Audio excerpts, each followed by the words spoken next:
अंबडच्या मच्छोद्धरी देवी मंदिर आणि नवरात्र उत्सवाचा इतिहास हा मंदिराच्या टेकडीच्या मासोळी आणि मत्स्यासारख्या आकाराशी जोडलेला आहे। जालना जिल्ह्यातील हे एक प्राचीन मंदिर असून नवरात्र महोत्सवात येथे मोठी गर्दी होते।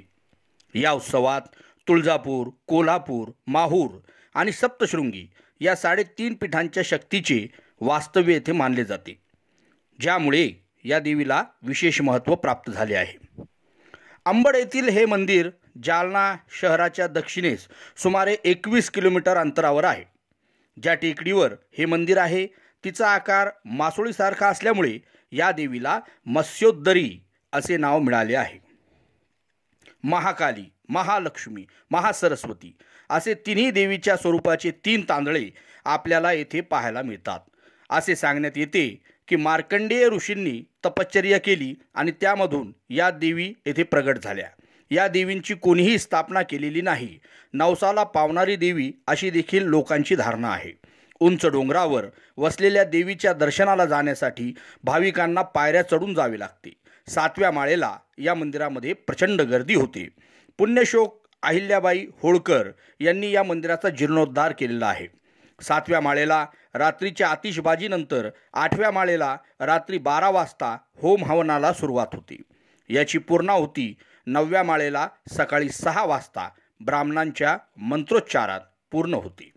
दसऱ्याच्या दिवशी सायंकाळी 5 वाजता सीमा उल्लंघनासाठी नवीन तहसील कार्यालयापासून जुन्या तहसील कार्यालयामार्गे शहरातील नागरिक देवी मंदिरापर्यंत येऊन सीमोल्लंघन करतात। कोजागरी पौर्णिमेनिमित्त येथे मोठी यात्राही भरते। या सर्व कार्यक्रमांचा समारोप अश्विनी पौर्णिमेला प्रक्षाळ पूजा आणि दुपारच्या महाप्रसादाने होते। मंदिर संस्थानाच्या वतीने मंदिर परिसरामध्ये विविध विकास कामे चालू आहेत।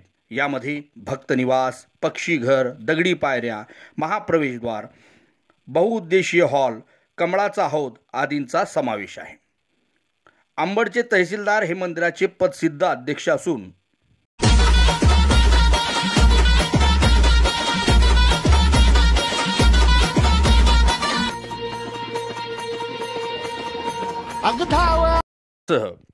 या परिस्थितीवर नियंत्रण आणि लक्ष ठेवून असतात। हे मंदिर आसपासच्या प्रदेशातील सर्वात जुन्या मंदिरांपैकी एक आहे, जे मराठवाड्यातील संपन्नतेचे एक प्रतीक आहे। मराठवाड्याचे आराध्य दैवत, जालना जिल्ह्याचे शक्तिपीठ आणि अंबडवासियांची श्रद्धास्थान असलेले मच्छोद्धरी देवी मंदिर परिसराला आपणही सहपरिवार एकदा देवीच्या दर्शनाचा लाभ घ्यावा हीच सदिच्छा। पुन्हा भेटूया न्यूज 24 महाराष्ट्रच्या पुढील भागात। तोपर्यंत नमस्कार।